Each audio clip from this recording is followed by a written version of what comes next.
அஸ்ஸலாமு அலைக்கும் everyone, welcome to my channel. இன்றைக்கி நீங்கள் பார்க்க போகிறது ஹெல்தி டேஸ்டியான ஆப்பிள்கா ஷர்பத். இந்த இஃப்தார் டைமில் இது ரொம்ப ரொம்ப யூஸ்ஃபுல்லாகவும் இருக்கும், நம்மளுக்கு ஹெல்த்தியாகவும் இருக்கும், டேஸ்டியாகவும் இருக்கும். ஃபஸ்ட்டு நான் பாலை நல்லா சூடு பண்ணி ஆற வச்சு எடுத்துக்கிட்டேன்.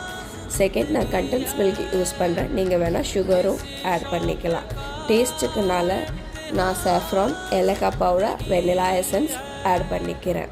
கிரேட்டட் ஆல்மண்ட் அண்ட் பிஸ்தாவும் ஆட் பண்ணிக்கிட்டேன். சாப் பண்ண ஆப்பிள் ஆட் பண்ணிக்கிட்டேன்.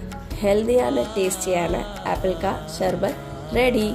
இதை நீங்கள் ஃப்ரிட்ஜில் வச்சு சில் பண்ணி சர்வ் பண்ணால் ரொம்ப நல்லா டேஸ்டியாகவும் இருக்கும். இதேமாரி மோர் டேஸ்டி அண்ட் ஹெல்த்தியான ரெசிபிக்கு என் சேனலை ஃபாலோ அண்ட் லைக் பண்ணுங்கள். டாட்டா, பாய் பாய்.